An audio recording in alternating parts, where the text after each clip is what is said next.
Greetings, my golden friends. Today we have another episode from Belarus, and today's topic is about time. What if we're not gonna make it?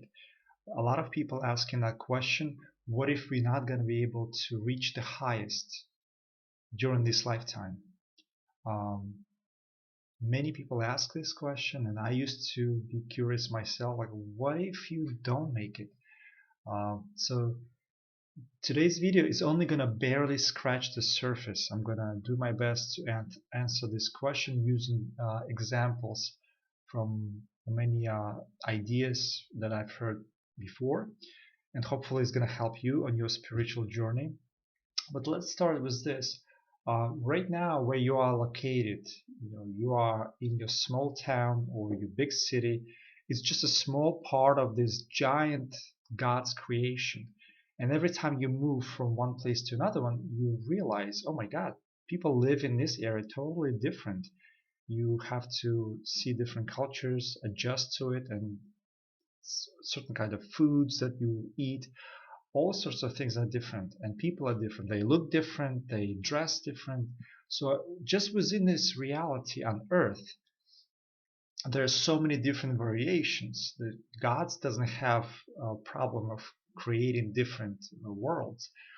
And also, if you heard about astral projections, astral travel, in those realities, there's so many different kinds. Everybody who records videos about astral projections, they all have very unique experiences. So you will never be bored.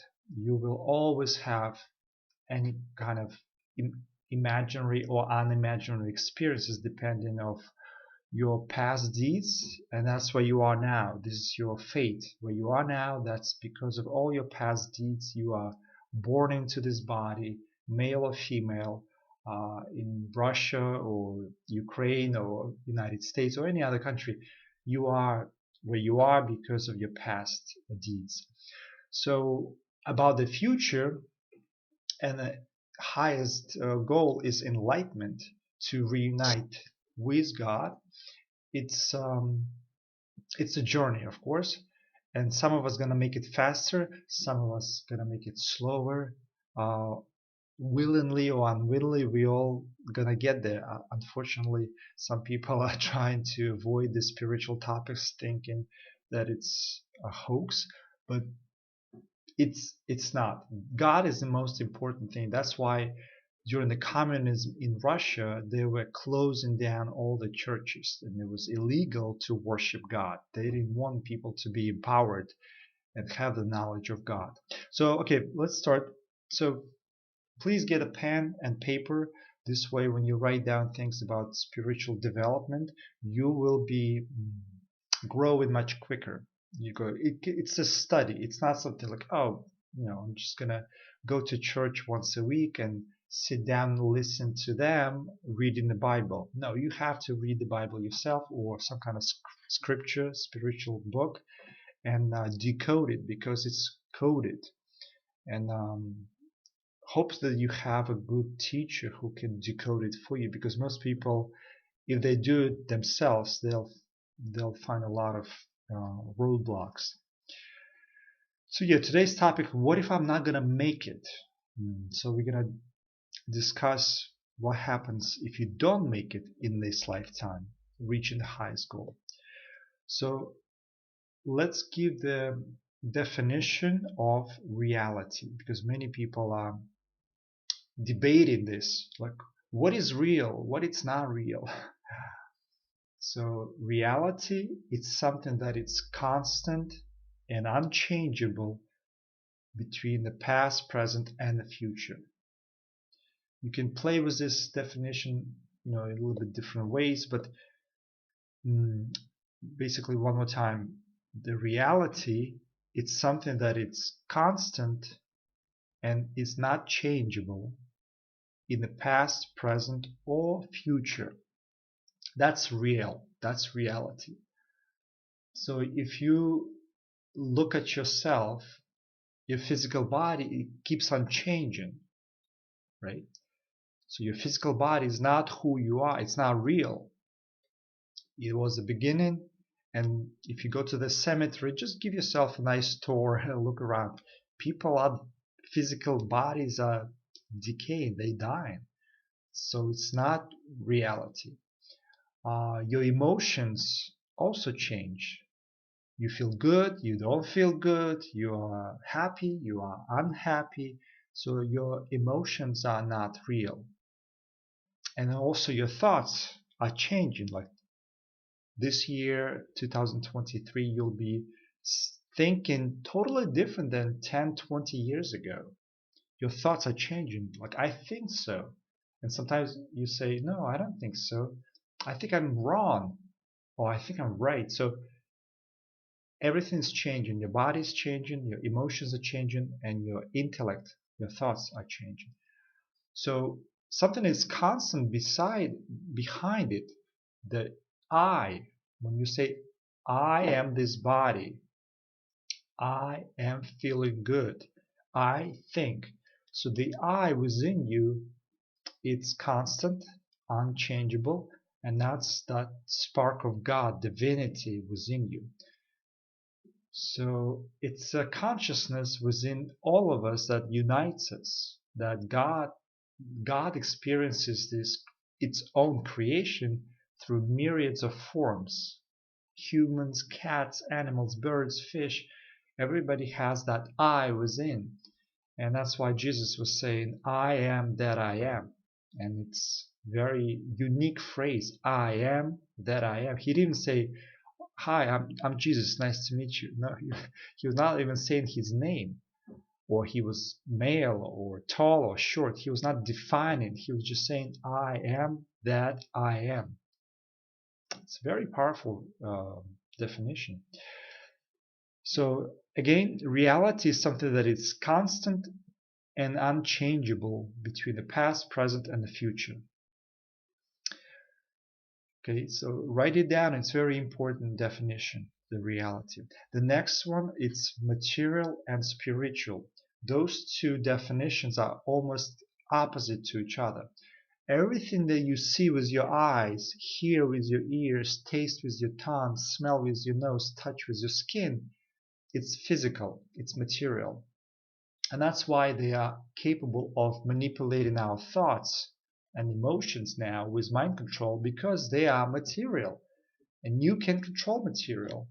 And there's a war going on, who is controlling who right now. Everybody's trying to get a piece of information and trying to use it against somebody to enrich themselves, be more powerful, have more money, and so on.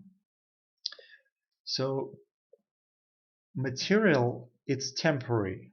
Everything is decayed. Your physical body is decayed. Everything around you, you see, it has a beginning and the end in material form. But spiritual, it's eternal. So the spirit within you, in your heart, is eternal. And spirit and God, it's the same energy. It's the same thing. So most people concentrate on material, and that's what they get. And some people concentrate on spiritual, and they'll get material and spiritual benefits. So it's much better to be a spiritual person. So a lot of people say, oh, you are like when I speak about God, it's such a heavy topic and most people are running away from it. And they're like, please make a TikTok videos, 3 minutes. It's like, no, it's not gonna work. 3 minutes is not enough to discuss this huge topic, spiritual topic of God. It takes time, it takes dedication. And for people who are not ready for it, it's a heavy burden. It's almost like the donkey, you put, couple kilograms or couple pounds of gold. The donkey looks at it like it's heavy, it's unnecessary burden on me, to get it off from me. It doesn't want it. But if somebody gives you a couple pounds of gold, you'll be happy to carry it home no matter how heavy it is, because you know the value of it. Donkey doesn't know the value of gold. So same thing with spiritual knowledge. For some people, it's a heavy burden, and they don't want to carry it. It's too much. And for some people, they can't get enough. They want to listen to many lectures. They want to read spiritual scriptures and keep on going closer and closer to that highest goal, enlightenment. So that's why Jesus was saying, my burden is light. And a light has two definitions in English. Light as not heavy, and also light as a light of knowledge, like the sun, sunshine, because many people are referring to Jesus as the sun, because 25th of December, remember that holiday? It's the sun starts going 1 degree higher, so the days are becoming longer and longer. So yeah, the my burden is light is an amazing phrase, and the lightness you get from eliminating desires within you. You have to do that work. That's a real spiritual work. So everybody, even if they are not spiritual, they are aware that something within them, it's something that is eternal. Like, look at the children. They are so brave. When they play, sometimes they do really crazy stuff because they're not afraid of death. They know that their spirit is eternal. It keeps going on and on. It's eternal. So your spirit is inside this material body and experiences this material world as you are, whatever you are, a man, a woman, tall, short, girl, or older woman, all these definitions, what kind of intellect you have, it all depends on your past deeds. And everything around you keeps on changing, but that I within you, that I am that I am, it's constant. That's a spirit. So that's spiritual essence. That's a hub, if you can call it. Like in a wheel, there is a hub, the center, out of which everything is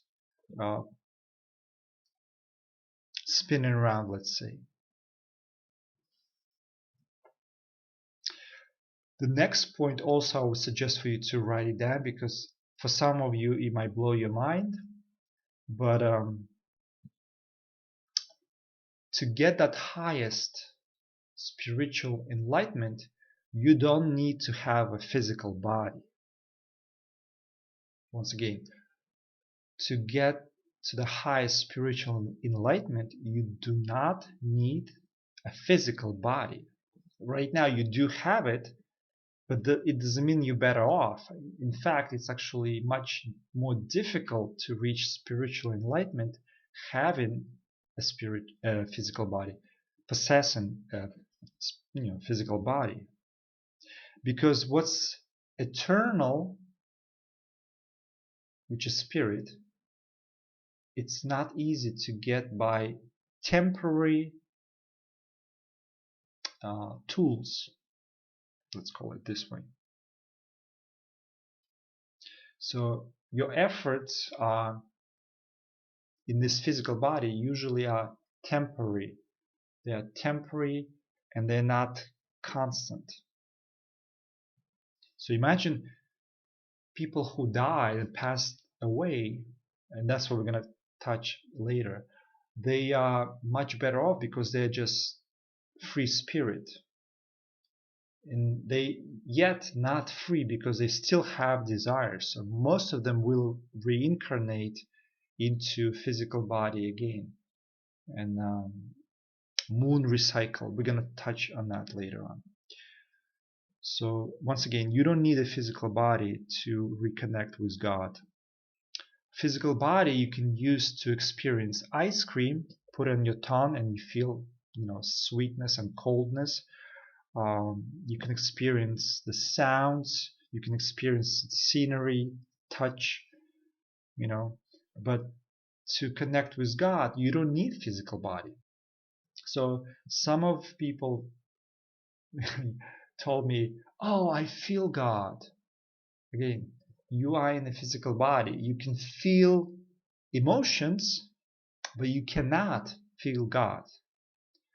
Also, some people say, oh, I think about God all the time. But again, you cannot think of something outside of yourself as God. God is internalization.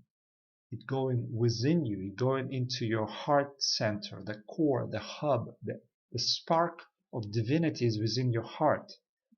So very important also right there. You cannot feel, you cannot think of God as something outside of you. It's not a journey outwards. It's a journey inwards. God is not the object outside of you. God is a subjective experience within you. It's a process of becoming who you truly are. And yes, at the same time, God is everything around you as you see in this physical reality. It's still God. It's the lowest aspect of God. It's a material realm of creation, but it's the lowest aspect. But to contact God, to reconnect with God, you need to go within. Just like let's take a country, let's say United States. It's a huge country, many different states, but to contact the government, you need to go to Washington, D.C. That's the hub center. But you feel the presence of that country all around, everywhere you go. Border patrol, taxation, everything is around you. You see flags, but the American flag is not the government. It's part of the government. What is a flag? Let's ask the question. Maybe some of you can type the answer. What is a flag? Is it a representation of the government? It's a propaganda tool. What do you think flag is? But you see American flags all around the country as you travel. But to contact, you have to go into the center, Washington, D.C. So same thing with you get into that spiritual enlightenment. Everything around you and your physical body is God. It's the lowest part of God, material. So to contact God, you need to go within, heart center. It's actually a fourth chakra. You have 3 chakras above, and you have 3 chakras below. 3 and 3, again, interesting, 33, right? But the heart center is the center. So something is within you. That's why a lot of people put palms together in front of the chest, in front of the heart. And that helps to bring the 6th chakra, which is in the palm, because you have 5 chakras in the fingers and the 6th chakra in the palm. You unite with your third eye, but in front of the heart. So the heart is one of the most important centers for God presence within you. And yet the same God is within your third eye and your crown chakra everywhere, but heart center is the most important. Okay, next point. Yeah, next point is people think of God as something very strange, and people have very unreal thoughts about God. They think that we have this reality, so there must be somebody outside of the reality that created this reality. It's just like you see a shoe, you think, oh, there's a shoemaker who made this shoe, which is outside of the shoe. The shoemaker is not the shoe, right? Or you have a house, you think there's a construction worker or construction crew who made the house, but the construction workers in the house, they're not same. They are not opposite, but they're not same concept. But with God, the creator of the reality and reality itself is one. All religions say God is one. So it's not outside of the creation. God created the world and immediately entered it. This is a good phrase also. Please write it down. God created the world and immediately entered it. And it's almost like you make the cage, bird cage, you enter it as a bird and you lose the key immediately. You still have it because you are the creator, but the key, you just kind of lose it temporarily. So it's like, oh, let's play that I'm not the creator. This is what we do right now. We play that we are these dummies in this reality. That, like, who created this? Where's the shoemaker? Who made this whole um, creation? So, and yeah, right now there's many different interesting aspects are happening of creation. Like if you look at AI, which is still part of God's creation, a lot of people are screaming like, "Oh my God, we should run away somewhere." It's already here. I mean, looking at the things that are happening, like right now they are advertising cloning facilities that they're going to be able to make designer babies. And a lot of people are so against this, screaming, "Oh my God, this is evil." But then, when in the future, or probably already, you're probably meeting these people on the streets, and when you see somebody, "Oh my God, they're so beautiful," or "they're so smart," you don't even know these people who are beautiful and smart. They could have been created in a cloning facility by certain design to make them uh, they're using the best genes from the parents, and maybe even manipulating to make it even better. So a lot of people against it, but again, you cannot say who's right and who's wrong. It just is. If it's a technology and somebody's like, well, if you can do it, let's do it.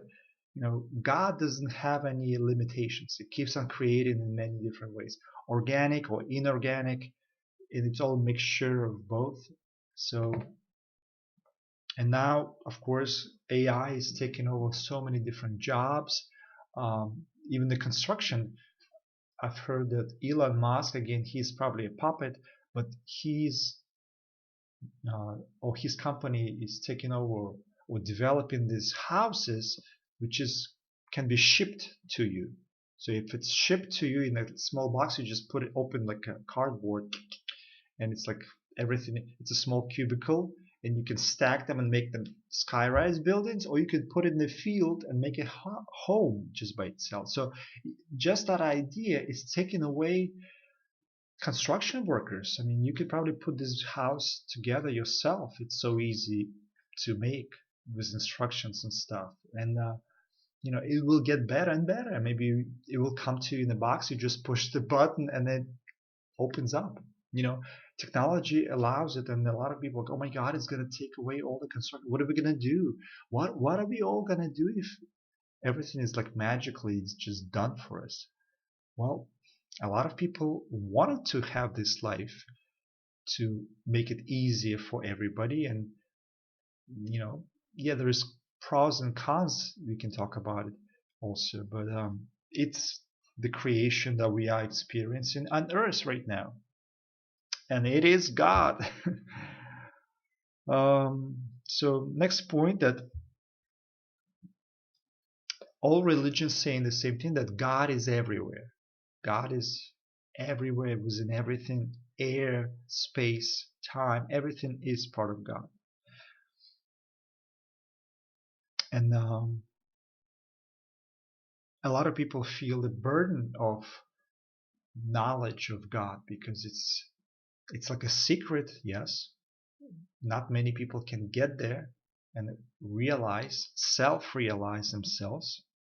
So, but a lot of people feel the burden of too many desires. That's even a bigger burden, because when you are mm, frazzled with so many desires, you're in a constant state of agitation. So the real spiritual practice is eliminating your desires. It's not some kind of Satan sitting out there on a cloud trying to seduce you. It is you and your own personal desires that you accumulated through your myriad millions of lifetimes in this reality or many other realities. It is you. So slowly destroying your own desires. That's the spiritual practice. That's why the uh, cross, it's it's a representation of killing your own desires. You cross something that is no longer interested for you. It's not good for you. So you cross it. Or the symbology of burning the candle. You have to burn the candle to the ground. Remove all your desires. Then you become free. But right now, people, and I'm guilty myself. Years ago, I used to beg for something from God. I was asking, please, God, give me this. I need this and a lot of it. Please give me a lot more than I need. So the spiritual prayer becomes a beggary. People are begging for more of something, begging for more material. And that's unfortunate, but you can laugh about it. I do not recommend any Hollywood movies, but there's a comedy I recently watched. It's called Zola, Zola. It's about this pole dancer who goes to Florida to make extra money, and it's really not a good movie, but to watch. I mean, there's no Hollywood movies that are pure, of course. They always have agenda. But in this movie, these girls they get together before they go on the podium, before they go for the show, to make some dollars, make some money with their sexy bodies, and they pray to Jesus, and it was so hilarious. I was on the floor because they're like, Jesus, give us, please bring us a lot of men, bring us a lot of men tonight. So they are it's very funny. So if you can get that just small episode from that movie, you'll be laughing. But also be brave enough to admit after you watch that episode and laugh that you've been doing this yourself. Probably if you were going to church or some kind of worship in some kind of religion, you were begging in a similar way. Please give me money. Please give me health. Please give me, give me, give me. In similar way. There's not much difference between this movie and you if you were praying to God ever, because most people were taught by parents to pray, begging for something. So, and people have these strange ideas about God. If I pray for something and I get it, it means God listened to me. But a lot of times you pray and pray and pray and you get nothing. you know, and people think, oh, maybe I didn't pray well enough. Maybe it was full moon, or maybe something just I did something wrong. My prayer was just not, you know, valid. It was not validated. So they really think, a lot of people think that there was this God with beard sitting in the cloud writing down your beggary notes and then throwing some kind of dice to see should grant it or not. It's some strange ideas people have about God.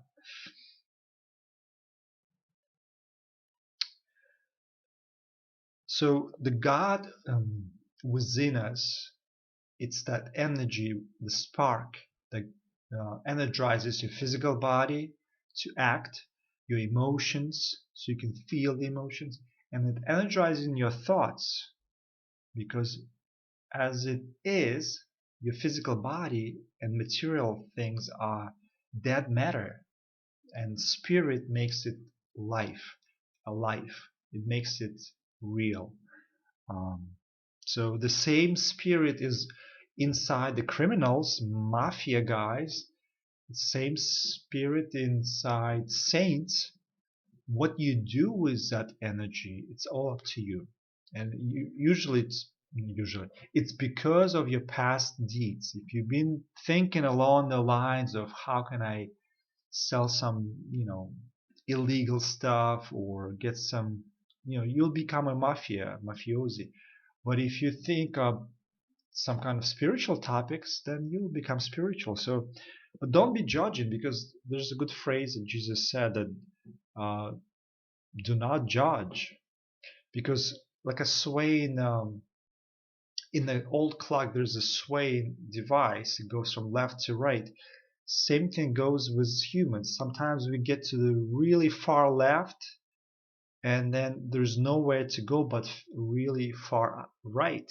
So if you think about between zero spiritual development and 100% spiritual development, we all in between those two points, and nobody's on zero.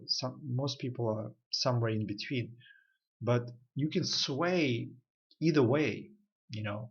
And even the bad guys, one day they realize that they should get to God, they can do it. It's just a matter of setting in the right direction, you know. So don't be judging,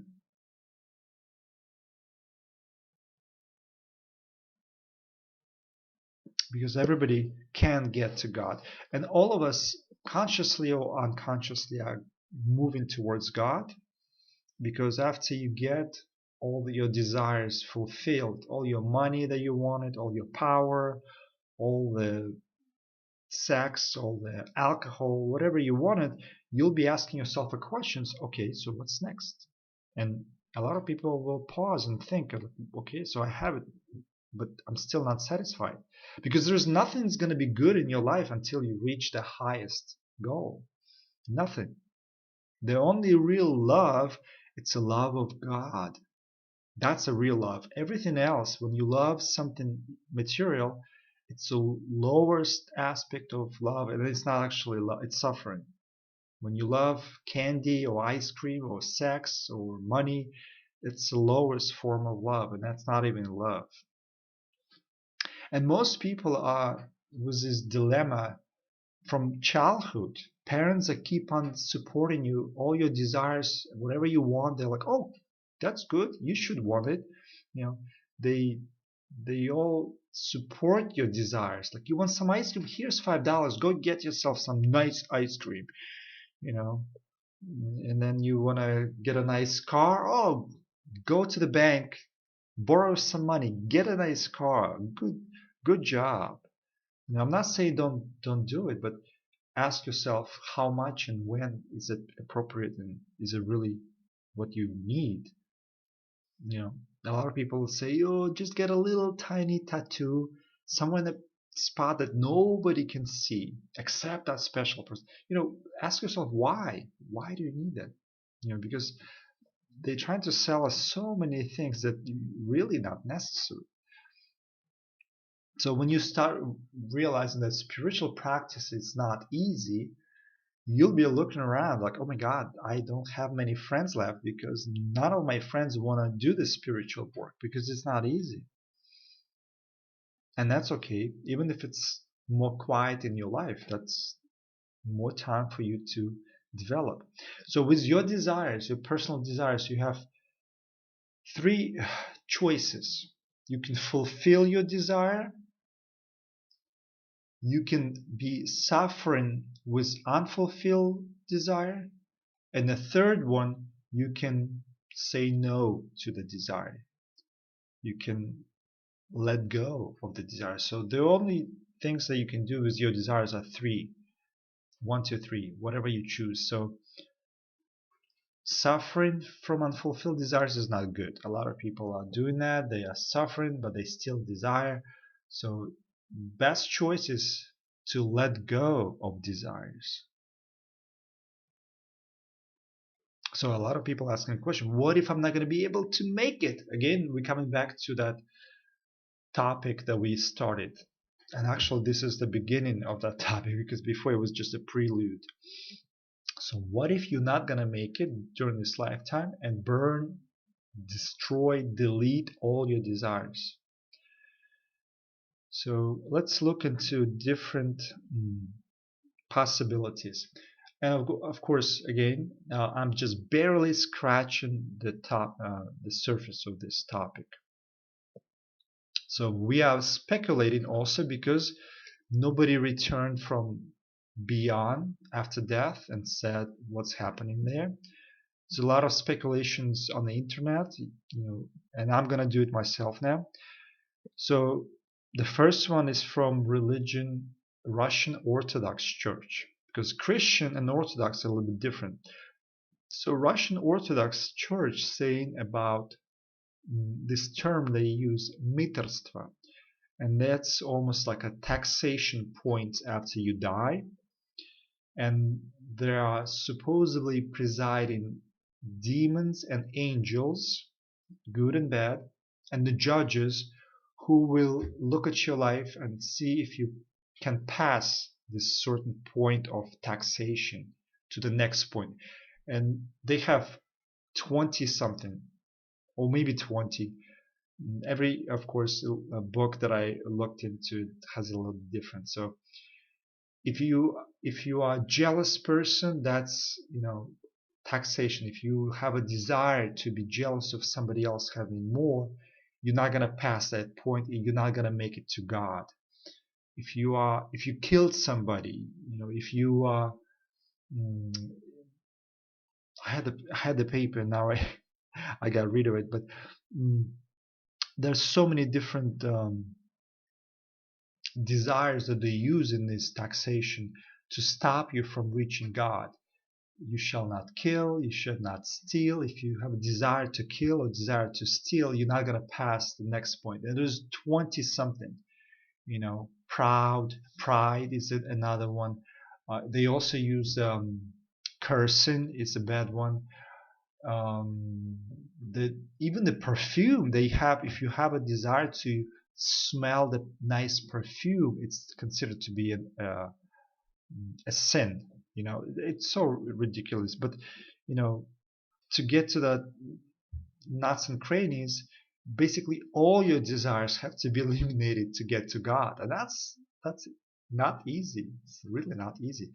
So, and then if you don't pass those points, you have to come back to earth, and you cannot get to God.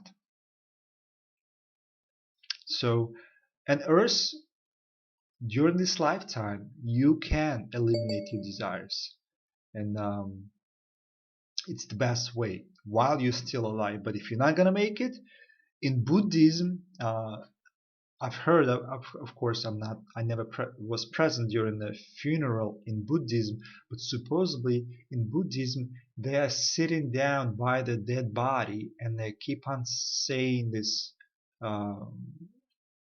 mantra or this phrase that don't go to the light, go to the clear light or void. So I guess what Buddhism believes, that after you die, you see the moon as the brightest object and the sun is very dim. It's almost like a clear void.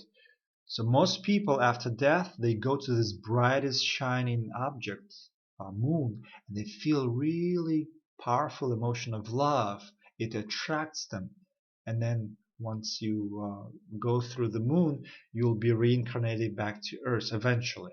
You'll enjoy some benefits in the heavenly realm, but then you'll come back. So in Buddhism, they keep on repeating the same mantra again and again by the dead body to remind that person, don't go to the moon. And also, I think hearing is the last sensation that leaves the body. Like the sight, the smell, the taste, the touch of the skin, you lose it first. And there's an order for it. I think first you lose the taste of food. Your tongue doesn't taste food. Then you lose the smell, or the smell first goes. I'm not sure. Then you lose the sight. Then you lose the sense of touch, and the last one is your hearing.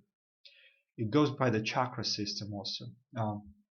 So dead bodies in the first few days, they still hear you. That's why in most traditions you can come to the funeral and you speak to the person. It doesn't respond to you, of course. You cannot move the tongue and the jaw, but you can talk to them and they hear you. So that's Buddhism. They suggest not to go to the moonlight, moon trap. In Hinduism, they also talk about three paths. One is a direct path, which is the best, which is here and now on earth. You can reach the enlightenment, you can reach God by eliminating all your desires. And then there are two more paths. The moon path is a Pitraloka, and the sun path, which is Brahmaloka. If you go to the moon, Pitraloka, you'll get your heavenly realm pleasures, but then you come back again to earth or similar creations. If you go to the sun, you can get there also, enjoy the spiritual realm, but there you will hear more lectures on God, and by listening to God and meditating, you will reach God, and then you don't reincarnate back to earth or similar material creations. So still good path, but the best one is direct path. When you lose all your affinity, all your desires to be in material realm altogether. You lose all desires, materialistic desires. So the good news, the God is within us already. It's inside our heart, and the air that we breathe through our lungs, it goes the oxygen into the heart, and that's why wearing a mask is probably not the best idea. You need that oxygen. It's a connection link between you and God. And let's talk about the New Age belief that archons are the seducers around us. They keep on manipulating us, and they keep on letting us down. So archons or Satan or whatever entity they believe, it's also in our society. It's real people who can be called archons. They usually at the top echelon of power. They're usually directors, CEOs, and presidents, and they are. You can call them seducers, because they're making big shots, big deals, and they seduce us with money. They seduce us with designer tchotchkes, designer toys, And there are three types of desires: physical, emotional, and intellectual. So you can give your own examples, but physical, it could be a chair. You want to buy a nice chair so you can sit down comfortably on the chair. That's physical desire. Emotional, music is a good one, because when you listen to music through your ears, you feel good. So it's emotional satisfaction. It's a little bit higher than physical. That's why music industry is so powerful in California.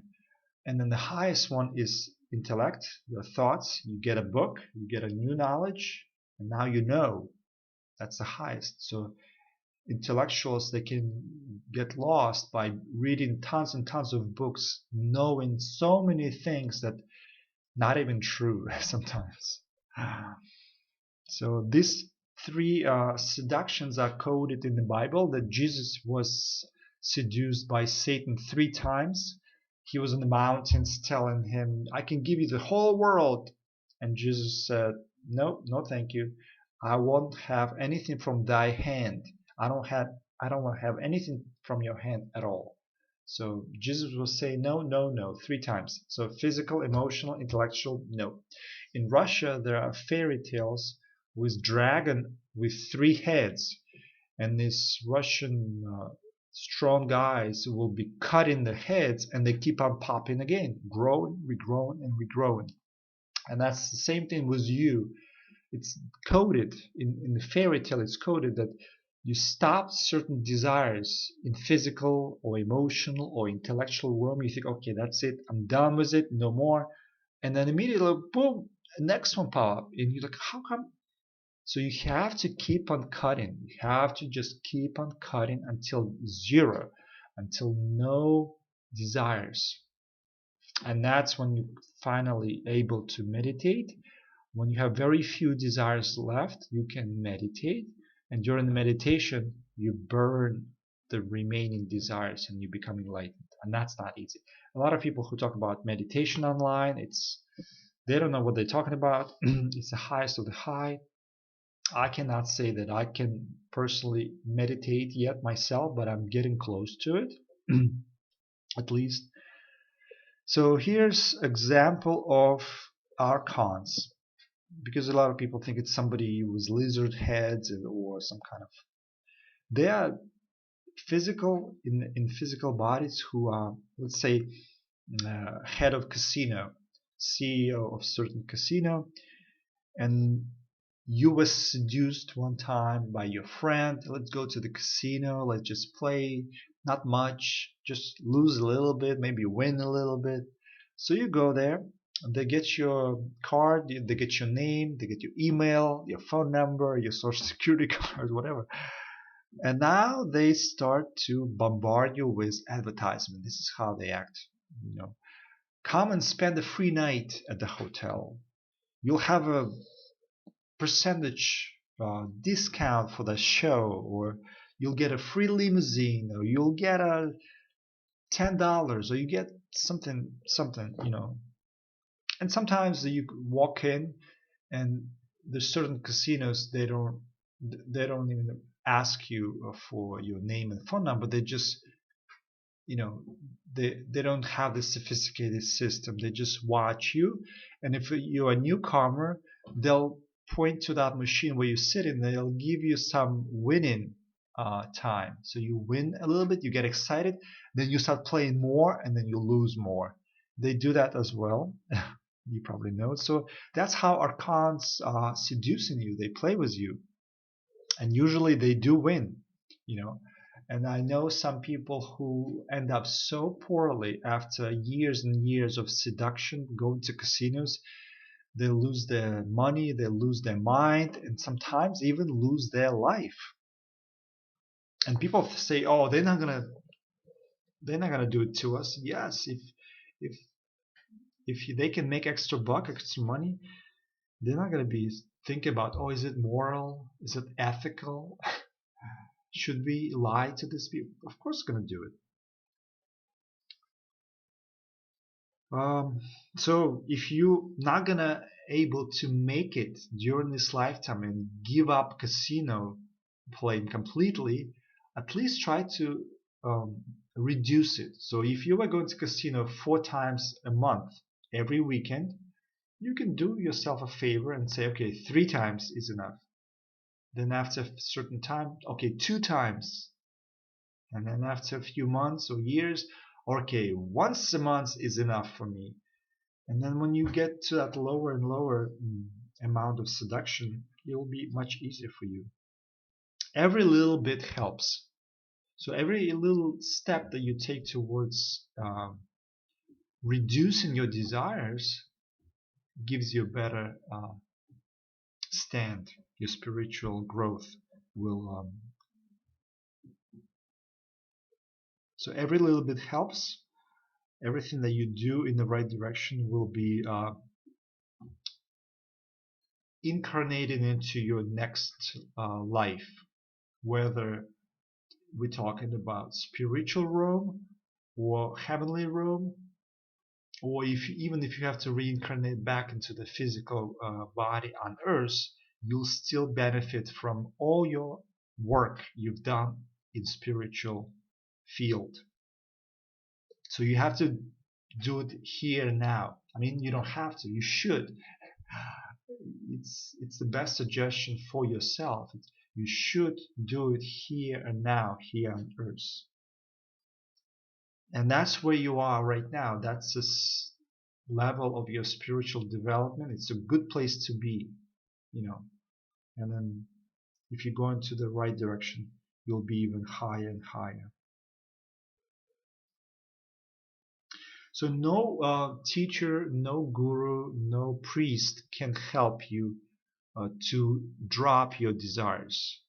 They can give you knowledge how to do it, but you have to do it yourself.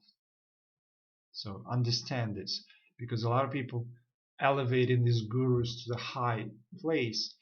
Yes, they've done themselves, if they're really truly spiritual gurus, they've done themselves a good work, but they cannot just give you that gift. It's almost like you come to somebody who knows physics, math, or any kind of science, and they cannot just give you that like in one shot, like, and you know it.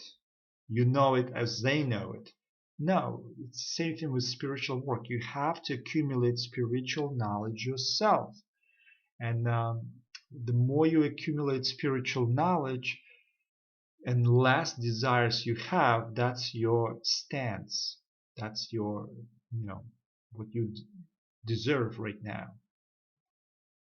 So, but talking about knowledge, I have a speculation on this point that maybe in the future knowledge will be transferred much faster because it's matter. So just like we download into computers different information, and sometimes it happens very quickly depending on the computer, very fast or very slow. If it's older computer, much slower, faster, newer computer, much faster. So maybe the same thing with humans. In the future, humans will be upgraded to such a high level that we'll be able to get this knowledge. Like in the movie Matrix, she's like, oh, I can fly a helicopter. Download, upload that knowledge quick, and then she can fly a helicopter. So maybe in the future even spiritual knowledge can be uploaded this way. But I have a feeling all around the world right now there's a lot of talk about religion is bad, God is bad, not good. So I think what they try to do to restrict the knowledge, to compromise the knowledge of God, and to mix a lot of lies with some truth. So I do suggest for people to read the Upanishads, but I personally found a lot of mistakes, a lot of lies in Upanishads. So at this point, you have to be aware that most spiritual scriptures have been compromised. I think, it's my opinion because what I've seen in the Bible, in Upanishads, and it's all been compromised. So you have to read it, but at the same time you cannot trust it 100%. It's so tricky. And I had the desire years ago to write my own book, but as I realized that it's not gonna make it as it is, they're gonna buy all my original books and rewrite it immediately similar but with mixture of lies. I knew it. I knew it. It's gonna happen. So I said no. It's not. I'm not gonna waste my time. So what else we have here? All right. So spiritual practice comes down to two parts, two pedals. Like when you are on the bicycle, two pedals. Very important. Getting the spiritual knowledge, real true spiritual knowledge, as accumulating as much as you can of the spiritual knowledge is the first pedal, and the second one is eliminating desires. So you slowly moving, getting some knowledge, letting go of some desires, getting some more knowledge, letting go of some more desires, and that's how you pedal towards the spiritual enlightenment. Also very important to know and practice Kichari Mudra. Take a look at my videos about Kichari Mudra. Save yourself by yourself or save yourself. Many other, I've talked about it many times. So that's a process when you swallow your tongue and your tongue is touching the pineal gland. Very important. It cools your tongue and it cools your desires. So before you do something, and I know a lot of people just do, and they want to do more. So when you start real spiritual practice, you should learn to pause and think before you do it. So when you have that desire within you come up, pause and think, is it really necessary to do? Is it even my desire or is it mind control? Because, let's get real. Google knows your thoughts. It can, when you write emails now, it knows what you think in the future. So it helps you to write much quicker now. And also advertisement is so tricky. Like a few years ago, and I never played viola at all. It's a huge violin, and never even think about it. But in the, one morning, I woke up with this dream about viola, and sure enough, I turned the computer on, and then immediately this advertisement on this Russian social media channel: buy viola made from China, really cheap. I was like, wow, that's something that I just thought of in my dream. And how do they know to advertise it? Like, I had no desire to buy viola, but the thing is, like, it happened to me in one day. I woke up in the morning thinking about viola, and then advertisement was right there and then. So let's finish this long video. Basically, don't be afraid that you're not gonna make it to enlightenment in this lifetime. Whatever you put in this lifetime, you're not gonna lose. You still have it. So keep on growing, keep on getting closer and closer to reuniting, to you reunite with God, and you you know you'll be there eventually. So if any of you want to have one-on-one session on any kind of platform on the internet and have some kind of discussion, please let me know. My email is in the description. Also, please press like, subscribe, share these videos. Thank you all for your donations. I appreciate it very much. And I'll see you next time. Much love to all of you. Bye.